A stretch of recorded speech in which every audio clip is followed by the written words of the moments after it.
Hello guys! Hello! Para ito sa lahat ng Libra. Libra, tingnan natin kung anong messages, vibration, gabay energy para sa lahat. This is general reading, so pwede kang makaresonate dito. Okay, Libra.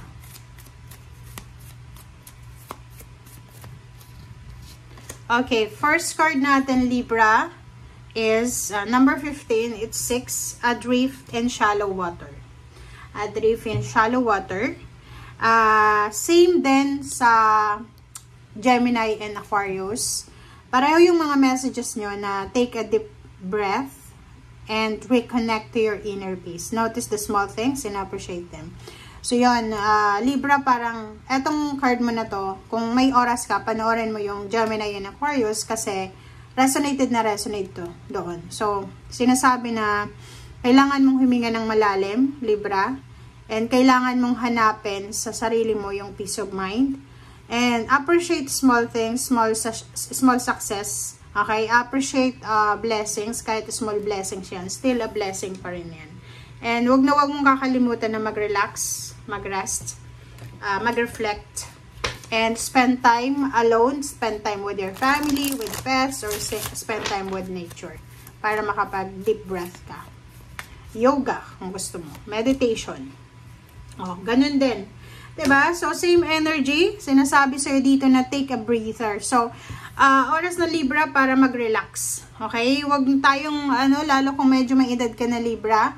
Kung nasa Pilipinas ka, huwag masyadong high blood.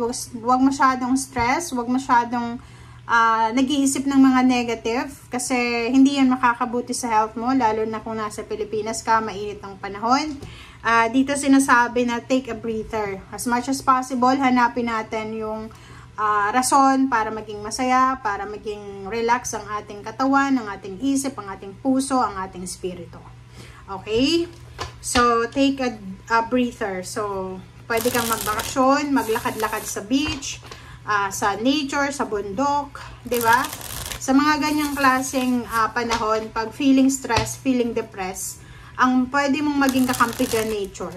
Okay? Napakabilis na makarecover sa mga energy bumpers na yan, ang nature. So, ganon. Kailangan mong, sa dagat lang mag-walk ka lang sa dagat early in the morning for several days. Re-replenish na yung energy mo.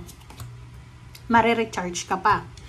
Okay, the Empress and Wheel of Fortune, diba? So, dito sinasabi Sir Libra, ano ang rason? Bakit ka nag-aalala? Bakit ka nai-stress? Bakit ka nag-iisip? Hindi ka dapat nag-iisip. Kasi may Empress dito, sinasabi na maraming magsisimula sa buhay mo. Marami. Personal, financial, business, or kung ano man na gusto mong simulan sa buhay mo. Simulan mo sa pansarili mo, like sa physical. Kung marami kang plano na para sa healthy lifestyle, gawin mo na. If relationship naman, may gusto kang gawin sa relationship mo na pagbabago, gawin mo na. Sa pera, financial, ganun din. So, ikaw lang ang hinihintay ng universe na gumawa ng action. Once na gumawa ka na ng action, nandito na yung Wheel of Fortune. Sinasabi na kung ano man tong magbabago or ano man itong pagbabago na gusto mong simulan, papabor sa'yo, mag-a-align sa'yo ang universe, and then tutulungan ka para mabago yung sitwasyon mo talaga ng 101%. Okay. Thank you, Libra. Next card is High Priestess. Wow! Diba? So, dito, Libra, sinasabi ng barahan na makinig ka sa sinasabi ng iyong intuition kasi yung intuition mo ay mapagkakatiwalaan mo lalo na sa mga decision making mo. So, sinasabi ng barahan na may upcoming victory and success, recognition, awards, rewards, blessings, abundance, prosperity. So, windfall of money, friendship, collaboration, ano pa ba, travel, or any types ng success. Depende yan sa tao. Love life, parang ganon. So, nakikita ko sa'yo dito na sobra-sobra kang magiging excited, motivated, driven, sobra-sobra kang magiging confident dito. So, Libra, nakikita ko na may upcoming success na parating sa'yo. If hindi mo in-expect, pwedeng meron kang pagkakataon na maipromote ang sarili mo mag-isa kung business person ka. Or pwedeng maipromote ka sa mataas na posisyon sa company, tataas yung sweldo, magre-relocate. Pwedeng biglang yaman, pwedeng panalo sa loto, or kung ano man to na from rags to riches na sitwasyon. Diba? So, nakikita ko sa'yo dito, Five of Swords, sinasabi sa'yo dito, Libra ng baraha, wag na wag mong i-give up yung kaligayahan mo. Okay? Wag na wag mong i-give up yung kaligayahan mo. Yun ang pinaka-importante mong gagawin simula sa ngayon. Wag na wag nating i-give up yung peace of mind mo, yung kaligayahan mo, kung ano yung nagbibigay sa'yo ng excitement. Okay? Like for example, every day, ano ba yung bagay or sitwasyon, tao ba yan na nagbibigay sa'yo ng courage para mabuhay everyday, para bumangon. So, tanungin mo yung sarili mo, ano ba yung isang bagay or isang sitwasyon or isang tao ba to na nagbibigay lakas loob sa akin para mabuhay everyday. Okay, doon ka mag-focus. Nakikita ko sa'yo dito na huwag kang mag-alala kasi marami kang kinakatakutan sa buhay.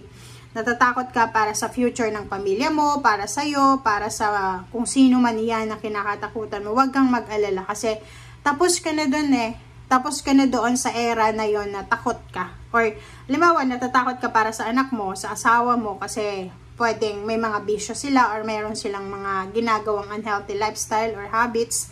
Huwag kang mag-alala kasi sinasabi ng the world dito na matatapos na tong temptation na to na pinagdadaanan nyo, Libra. Okay? And Emperor, you will get all the power. You will reclaim your power. You are powerful. Okay, Libra? So, wag na wag mong, kumbaga, mamaliitin yung sarili mo kasi sobra-sobra kang powerful. Sobra-sobra kang empowered na baka sinasabi mo, hindi ko yun kaya. Hindi, kaya mo yan, Libra. And, yun, just trust the universe, trust God, and lahat ng yan na pinagpipray mo ay mangyayari yan. Okay. Isang napakabilis na balita na pwedeng magdala sa'yo ng celebration, happiness, congratulatory message, isang napakabilis na travel plans, isang napakabilis na relocation, isang napakabilis na change ng career, ang posibleng gagawin mo, Libra. And isang napakabilis din na business idea ang papasok sa isip mo and posibleng sisimulan mo siya as soon as possible. Okay, next card natin, Hermit. So, sinasabi ng baraha sa'yo dito na spend time with God, spend time with spirituality. Yun yung pinaka-importante sa ngayon. And at the same time, kung may mga bagay, sitwasyon ka na pagdidesisyonan, pag-isipan mo nang mabuti. Same with Gemini and Aquarius, and ikaw din, Libra, pare-pareho kayo na sinasabi wag magpadalos-dalos, as much as possible, pag-isipang mabuti. Two of Wands, yung mga option and choices, and kung napapagod ka na sa ngayon, sa pag-iisip or sa kung ano pa man, ihang mo daw muna. So parang ganun, pag may magusto kang planong gawin, pag hindi ka sigurado, wag mo na munang ituloy, ihang mo muna and just relax. Okay? Thank you guys for watching. Bye!